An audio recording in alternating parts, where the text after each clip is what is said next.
Hit slip की नई episode के साथ आपको कहेंगे वेलकम। बड़े बड़े मैचेस हो रहे हैं पीएसएल में, बड़ी शानदार परफॉर्मेंसेज हो रही हैं और उन शानदार परफॉर्मेंसेज में सबसे मजे की बात ये हो रही है कि जो जितना बड़ा स्कोर कर रहा है उतना ज्यादा खौफ और खतरे का शिकार हो रहा है। वो कैसे हो रहा है वो भी आपको बताते हैं। 240 तो इस टूर्नामेंट में सेव स्कोर ही नहीं रहा। जो 240 करेगा वो तो जीत के दिखाए। अब इस टूर्नामेंट में पेशावर ज़ल्मी ने 2 बार 240 कर दिया, एक बार 241, एक बार 240। और हुआ क्या उनके साथ, एक बार सबसे गिरी हुई टीम ने चेस कर लिया जो कि इस टूर्नामेंट में उभर ही नहीं पा रही थी, यानी क्वेटा ग्लैडिएटर। लेकिन उसमें ऐसा क्या हुआ, वो क्यों जीते? और दूसरी बात, जब 241 किया तो फिर हार गए मुल्तान सुल्तान के आगे। और मुल्तान सुल्तान भी 3 लगातार मैचेस हारी थी। हाँ जी, काशिफ और रिजवान हमारे साथ की तरह बड़ा कमाल का टूर्नामेंट जा रहा है। इसलिए कहते हैं कि पीएसएल जो है दुनिया की मकबूल तरीन सीरीज है और लीग है। हमने देखा कि जेसन रॉय का कमबैक ने कमाल कर दिया कोयटा ग्लैडिएटर्स के लिए, लेकिन डिस्कस ये करना है कि क्यों आखिर पेशावर ज़ल्मी जो है वो डिफेंड नहीं कर सक रहे इतने बड़े बड़े टोटल को, जब आपके पास बॉलर्स भी मौजूद हैं। ऐसा नहीं है कि आपके पास बॉलर्स बिल्कुल ही नहीं है। अरशद इकबाल बड़ी अच्छी बॉलिंग कर रहा है, आप बड़ा अच्छा बॉलर है आपके पास, टिका के स्कोर दे टिका के स्कोर तो दे रहा है, लेकिन बॉल अच्छी करता है, नई गेंद अच्छा इस्तेमाल करता है। एक चीज आपको ये नहीं लगता कि सबसे इंपॉर्टेंट बात आप लोग मिस कर गए हैं? क्या? सरफराज का ना होना। 8 सीजन में पहला मैच था रिजवान जिसमें Sarfaraz just shows how fit he is and what a consistent player he has been for PSL। लेकिन जहाँ तक इसका ताल्लुक है, काशिफ से बड़ी इंटरेस्टिंग बात थी कि 2 कंसेक्टिव मैचेस में अगर आप डिफेंड ना कर सके स्कोर को, क्रेडिट टू पिंडी पिच, ठीक है, बहुत अच्छी विकेट है, फटा विकेट है, 200, लेकिन इसमें जो चीज़ देखने वाली सबसे पहले तो ये कि T20 के डायनामिक्स हो गए हैं चेंज। 6-7 PSL हो गई, 10-12 साल से, जब 2007-8 से रेगुलर की जब T20 शुरू हुई तो उस वक्त स्कोर्स होते थे 160, 170, 160, 70 was considered to be a winning score. आप पहले 2-3 T20 के वर्ल्ड कप से उठा के देखें। आहिस्ता आहिस्ता ये it has become a norm. साल में एक टीम 20-20, 30-30 मैच खेल रही है, मैं इंटरनेशनल की बात कर रहा हूँ। तो ओवरऑल आप पिछले 2 साल में देखें कि अब स्कोर जो है वो 180, 190, 200, और पिछले साल जब 230 हुआ था और हारिस ने एक बड़ा क्विक स्कोर किया था तो हमने कहा था कि T20 के डायनामिक्स चेंज हो गए हैं। और अब ये पाकिस्तान ने भी कुछ प्लेयर्स प्रोड्यूस किए हैं, जिस तरह साइम अयूब हो गया, हारिस हो गया, जो कि T20 की प्रॉपर तरीके से इसको बेसबॉल मैचेस में तो हारिस ने कुछ नहीं किया, उसमें तो साइम जेल बात कर रहा है, बाबर चला है उनमें, तो बाबर चला है उन मैचेस में। नहीं, आप देखें मैं ये समझता हूँ कि जब आपने 240 रन कर लिए, अगर आप बॉलिंग की टेक्निक को ठीक नहीं करेंगे तो आप डिफेंड नहीं कर सकते। बॉल टेक्निक क्या ठीक करनी है, इस विकेट के ऊपर जितनी आप तेज लेंथ बॉल करेंगे उतनी ही तेज शॉट पड़ेगी। और मजे की बात यह है कि वो तमाम लेंथ बॉल पे शॉट फ्रंट फुट पे पड़ रही हैं, बैक फुट पे कोई प्लेयर नहीं जा रहा। और जहां पर आपने फुल लेंथ करानी शुरू कर दी वहां पर आपने बैट्समैन को ब्लॉक करना शुरू कर दिया। कंपैरिजन क्या है, लाहौर कलंदर का मैच, लाहौर कलंदर ने 200 रन किए, लेकिन उन्होंने 90 या 100 के अंदर अंदर इस्लामाबाद यूनाइटेड को क्यों आउट किया? सारी फुल लेंथ बॉल थी। ऐसा नहीं है कि उनके पास बैट्समैन नहीं थे, एलेक्स हेल्स था, कॉलन मनरो थे, शादाब खान था। उसके अलावा प्रॉब्लम सिर्फ बॉलिंग की टेक्निक का है। जहां आपने टेक्निक को छोड़ा वहां प्रॉब्लम है। नंबर 1। नंबर 2, आखिरी बात, नहीं काशिफ इसमें प्लीज, सबसे मजे की बात ये थी, ग्राउंड में हम लोग देख रहे थे, वहां पर समझाने वाला वहाब रियाज को कैडमोर बन गया था, क्योंकि उसने सोचा कि सारे बॉलर एक जैसी बॉलिंग कर रहे हैं, मैं ही कुछ समझा के देख लूं। अच्छा, दूसरी मैं बात ये कर रहा हूँ कि वेरिएशन, आपने अगर 145 की पेस पे गेंद कर रहे हैं तो दूसरी गेंद आपकी 100, 110 पे आनी चाहिए, और हर गेंद को डिफरेंट करें ताकि बैट्समैन जो है वो सोचता रहे कि मैंने क्या शॉट खेलनी है। अगर आप एक ही हिसाब से गेंद करते रहेंगे तो वो गेंद जो है वो छक्के से पहले नहीं रुकने वाली इस विकेट के ऊपर। अच्छा, मुझे इसमें एक चीज रिजवान, इसमें बिल्कुल मुझे पता है आपको बहुत जोर का है बोलना, लेकिन इसमें एक चीज है यार, यॉर्क बिल्कुल ही मुझे दिखाई नहीं दिए, पता नहीं क्या हो गया बॉलर्स को। यॉर्क मारने की कोशिश छोड़े, हम पिछले प्रोग्राम में हमेशा डिस्कस करते रहे पिछले 1 हफ्ते से पहले कि पीएसएल मशहूर क्यों है। पीएसएल मशहूर है अपनी बॉलिंग स्ट्रेंथ की वजह से टीमों की, लेकिन ये 200 जो चेज हो रहे हैं और 200 स्कोर भी हो रहे हैं ना, अगर एक मैच में 450 से ज़्यादा स्कोर हो रहा है तो फिर वो बॉलिंग स्ट्रेंथ वाली जो बात है वो थोड़ी सी खटाई में पड़ जाती है कि यार इतनी शायद बॉलिंग स्ट्रेंथ नहीं है, बॉलर शायद लर्न नहीं कर रहे, वो वैरायटी यूज़ नहीं कर रहे, जिस तरह काशिफ ने कहा पेस को अच्छी तरह यूज़ नहीं कर रहे, इसी तरह पिच की भी अच्छी तरह यूजेज नहीं कर रहे। जितनी भी अच्छी पिच हो, 240 बैट्समैन के लिए करना, बेशक आप उसको रोड दे दें, उसके लिए आसान नहीं होता, और उसको चेज करना उससे भी मुश्किल काम है। अगर देखें ना, क्योंकि आपको टारगेट पता है, और टारगेट ऐसे है कि 240 मीन्स कि आपने 12 रन पर ओवर बनाने ही बनाने हैं। इट्स नॉट इजी, और उस पर भी जो प्रेशर में करें तो कमाल है। अच्छा, उसके अलावा आखिरी बात स्पिनर पे नहीं, स्पिनर पे थोड़ी सी बात करें। आपने स्पिनर देखे हैं पेशावर ज़ल्मी के, और पेशावर ज़ल्मी को दूसरे मैच में फिर ट्राई करना पड़ा साइम अयूब को, जिससे एक विकेट भी ले ली। हाँ, साइम अयूब को भी बड़ा अच्छा ट्राई किया। स्पिनर्स का प्रॉब्लम भी यहाँ पर क्या है कि अगर तो आप स्पिन कराएंगे ना नॉर्मल 80 से लेकर 90 की स्पीड के ऊपर, तो वहां पर आपको मार पड़ेगी फ्लाइट के साथ। आपको क्या करना है कि तेज गेंद करनी है 100 के अराउंड स्पिनर्स को गेंद रखनी है और वहां से उसको ब्रेक करना है। फॉर एग्जाम्पल, आपने राशिद खान को देखा पहले मैच में अगेंस्ट पेशावर ज़ल्मी, राशिद खान को खूब मार पड़ी, लेकिन उसके बाद उसने सीखा इस्लामाबाद यूनाइटेड के अगेंस्ट तेज गेंद करता रहा। उसकी तमाम गेंदें 95 से लेकर 100 101 की स्पीड में गेंदें रही हैं और वहां पर उसको मार नहीं पड़ी, और वहां ब्रेक भी उसने किया है। इंपॉर्टेंट ये कि नॉर्मली स्पिन का ये होता है कि जब आप फ्लाइट करते हैं फिर आपको स्पिन मिलती है, लेकिन राशिद खान तेज गेंद के साथ भी स्पिन कर रहा था और तमाम फ्लोटर भी मार रहा था, गुगली भी कर रहा था, लेग स्पिन भी कर रहा था, वहां पर विकेट मिल रही थी और कमिट कर रहा था बैट्समैन को कि वो बैकफुट पे जाएं। जो बैकफुट पे जाते थे वहां जाके क्वालिटी भी बहुत, you can't compare him with other spinners जो कि यहाँ पे नहीं, but this is what PSL is all about. You have to learn from the other ballers.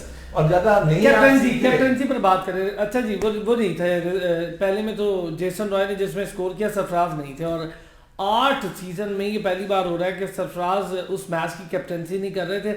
हारी हुई टीम, यार मैं उसको क्रेडिट इसलिए दूंगा, रिजवान और काशिफ, हारी हुई टीम थी यार, बिल्कुल ही बॉटम पर टीम खड़ी है और उस टीम ने कमाल कर दिया, और जेसन रॉय ने तो बिल्कुल ही कमाल कर दिया। जेसन रॉय देखिए पूरे सीजन में नहीं चले, is a brilliant T20 player, one day player, और इंग्लैंड की तरफ से भी खेलते हैं और उनका ड्यू था। बट ओवरऑल सरफराज के ना होने से कोई फर्क नहीं पड़ा कैप्टन में, क्योंकि फील्ड में तो रन उतने ही बहुत बड़ा फर्क पड़ा, जीत गए। नहीं, फील्ड में रन उतने ही पड़े, बैटिंग में शायद फर्क पड़ता है कि सरफराज 1 डाउन या 2 डाउन खुद आ जाते हैं। हफीज उससे बहुत अच्छा खेले, नो डाउट, बट जो मोमेंटम जेसन रॉय ने आपको शुरू में दे दिया, पावर प्ले में रिकॉर्ड स्कोर हुआ जो कि आज तक नहीं हुआ इतना पावर प्ले में, और उसके बाद फिर कहीं पर रुके नहीं। और यही T20 में देखें, चेज में ये नहीं हो सकता कि आप बीच में 3 ओवर का रिलैक्स कर लें तो वो आपका रन रेट इतना ऊपर चला जाएगा कि आप कर ही नहीं सकते। सो beautifully done, beautifully articulated chase, जिसकी शायद मिसाल नहीं मिलती, लेकिन उसकी मिसाल 2 दिन बाद फिर मिल गई। लेकिन यार इसमें एक इम्पॉर्टेंट चीज ये है कि हमने ऐसी चेज हमेशा देखी है किसी फॉरेन प्लेयर से, ऐसी चेज पाकिस्तान के प्लेयर्स क्यों नहीं कर सकते? पाकिस्तान के बैट्समैन को भी ये आर्ट सीखना है कि फियरलेस बैटिंग किस तरीके से की जाती है। आपने पहली गेंद से शेयर करने का यही फायदा तो होना चाहिए, और यही फायदा हम समझते हैं। वजह आपको बताया था ना, क्यों चेस करें? तो पिछले 3 साल से तो आपने किसी को ओपन करने नहीं दिया कि चेस में जा फिर पीछे घूम फिर के। लेकिन ये आपकी बात सही है, ड्रेसिंग रूम अगर शेयर हो रहा है, डग आउट शेयर हो रहा है, तो ये चीजें सीखनी है। फियरलेस बैटिंग, डरने से, आउट होने से नहीं डरना आपने। और ये जेसन रॉय का और इन प्लेयर्स का कमाल। क्या फर्क रहा जेसन रॉय विले रोसो में, ये बताएं? दोनों ने स्कोर किया, दोनों ने मैच विनिंग इनिंग खेली, लेकिन फर्क ये रहा कि जेसन रॉय फिनिश कर गए और रायले रोसो जो हैं वो फिनिश नहीं कर पाए। वो अनफॉर्चुनेटली थोड़ा पहले आउट हो गए, वहां पर एक टाइम ऐसा आया कि लग यूं रहा था कि विकेट गिरी है, तो शायद अब थोड़ी सी हावी हो जाए पेशावर ज़ल्मी, लेकिन वही बात कि उनके फील्डर्स ने साथ नहीं दिया। दूसरे मैच में T20 में इतना स्कोर करके फिनिश ना करना मींस नथिंग। अगर आपकी टीम मैच जीत रही है, उसकी वजह ये है कि आपने 120 रन भी तो 51 बॉलों में कर दिया। इट्स नो फीट, मतलब ये अगर वैसे स्कोर ही नहीं होना था अगर रसोई ना करते, तो इसलिए ये नहीं है कि वो फिनिश नहीं कर सके। जब आपने मारना होता है तो कहीं ना कहीं कैच भी हो जाते हैं, कहीं ना कहीं आपकी विकेट भी चली जाती है। जो इंटरेस्टिंग चीज सबसे ज्यादा देखने वाली है कि दोनों मैच में, अच्छा सॉरी इसमें एक पहले मैं ऐड कर दूं, जो आपको साइम अयूब और ये हारिस टाइप प्लेयर मिले ना, ये वो वाली बैटिंग मेंटालिटी से खेल रहे हैं जो काशिफ कहते होते हैं कि फेयरलेस, और वो अभी थोड़े से ये ग्रूम हो जाए। अभी तो ये पहले बैटिंग करें, जब चेज में जाएंगे तो पाकिस्तान को इंशाल्लाह यही आपको चेज करके दिया गया इसी स्टाइल में। अब जो ऐड करने वाली बात है कि सबसे इंपॉर्टेंट, ये 2 मैचों में 240 जो चेज हुआ, तो फील्डिंग कैप्टन कौन था और वो क्या इशू था?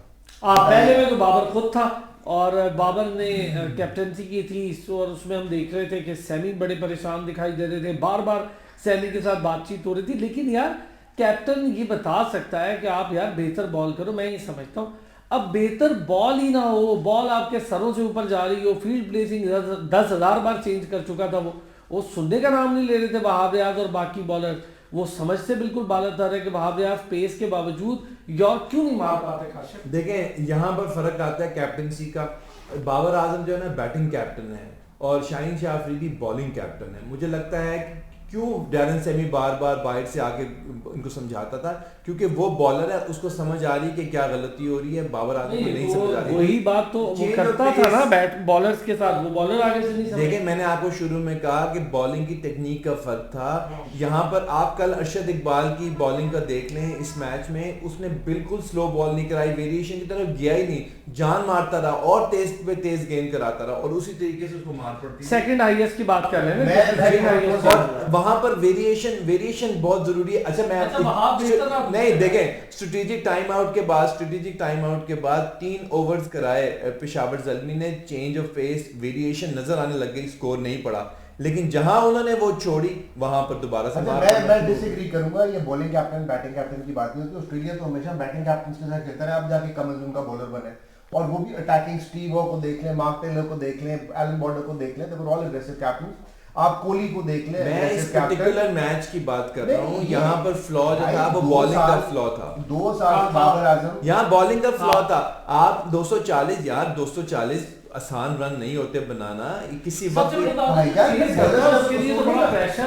बॉलर्स के सारा कसूर है, आपको 12 का रन रेट मेंटेन करना है right from the first ball till the end, और वो आपने मेंटेन ऐसा किया कि एक ओवर पहले भाई किसी ने तो रिस्पांसिबिलिटी लेनी है ना, वो कप्तान लेता है। कप्तान के पास ये नहीं होना चाहिए कि कोच बार बार आके दस रहे हो कि भाईजान तुसी एंड कर लो, ये ट्राई कर ले। 2 साल से वो कप्तानी कर रहे हैं। अगर उनको अभी तक बाबे ने बताया स्पून फीडिंग ही होनी है, जिसका आर्मी चीफ कर रहा होता है कि यार तुम लोग ऐसे कर लो ऐसे कर लो, तो वो काम जल्दी से ये बताएं पेशावर ज़ल्मी क्या करे ऐसा, अगर 240 कर ले फिर भी जीत जाए, ऐसा क्या करे काशिफ? मेरा ख्याल है अब पेशावर ज़ल्मी को थोड़ी टेक्निक चेंज करनी पड़ेगी, उनको पहले बॉलिंग करनी पड़ेगी ताकि वो अब जो है वो चेज करने के लिए जाए। अगर आपने जो है वो करना है सिर्फ चेज को डिफेंड करना है अपने टोटल को, चले अगर ना जीते, अगर आप पहले बैटिंग कर ली आपने और आपने उस चीज टोटल को डिफेंड करना है, बॉलिंग यार ऑन सीरियस नोट आपको ये करना पड़ेगा कि अपने बॉलर को चेंज करना पड़ेगा, थोड़ा उनको वेरिएशन सिखानी पड़ेगी। आप वीडियोस देखें जो वहां लैपटॉप लेकर बाहर बैठे हैं, वो बताएं ना कि क्या क्या गलती हो रही है। हमें जब नजर आ रही है कि आपने फुल लेंथ गेंद की नहीं, अगर आप इसका रेशियो निकाले तो मेरा ख्याल है 10% भी आपने फुल लेंथ गेंद नहीं की, आप सारी जो है शॉर्ट पिच गेंदें करते थे। रिटायर होने वाले प्लेयर हो गए हैं, वहाब रियाज मिनिस्टर बन गए, लेकिन वहाब रियाज ने मैच जो अगेंस्ट हुआ है मुल्तान सुल्तान बहुत अच्छी बॉलिंग की है। लेकिन अभी आप कह रहे हैं उनको सिखाना पड़ेगा बॉलर को, ये सिखाने वाली एजों से बाहर आ गए हैं, या फिर या तो आप यंगस्टर ले आए सारे 19-20 साल के, उनको सिखाना शुरू करें। ये जो 38, 34, 32 साल वाले होते हैं ना, ये सीख चुके होते हैं, ये अपनी क्रिकेट खेल चुके हैं, इनका काम अब बाकियों को सिखाने कि इनको भी आप कहेंगे भाईजान तुसी एंड करो तो ये करो तो ये करो। हाँ ये बात भी सही है, लेकिन मैं समझता हूँ यहाँ पे फील्ड प्लेसमेंट का भी बड़ा इशू रहा है। वो किसका कसूर है? वो बॉलर का और कैप्टन का नहीं, बॉलर का और कैप्टन का कसूर है। आप देखें ना कि वहाब रियाज बार-बार अगर इंटरवीन करेगा कैप्टनसी में तो ऑब्वियसली फिर कैप्टन भी कंफ्यूज हो जाएगा, क्योंकि स्कोर जब पढ़ रहा हूँ ना काशिफ और रिजवान तो पड़ता है, अच्छे बड़े कैप्टन कंफ्यूज हो जाते हैं। बिल्कुल पड़ता है 2 कंसेक्यूटिव मैचेस में, यानी कि दूसरे मैच में इस टीम ने नहीं सीखा। ठीक है बाबर कप्तानी नहीं करते, कैटमोर कर रहे थे सेकंड मैच में, लेकिन एज अ टीम इन्होंने कुछ नहीं सीखा फिर। चलो जी, सेकंड ट्रिप के साथ अब तक के लिए इतना ही। अगली एक्साइटिंग एपिसोड के साथ फिर हाजिर होंगे, लेकिन आप सब्सक्राइब करें, लाइक करें, बेल आइकन दबाएं और मजे की अपडेट्स के लिए हमारा वेट करें। तब तक के लिए बाय बाय।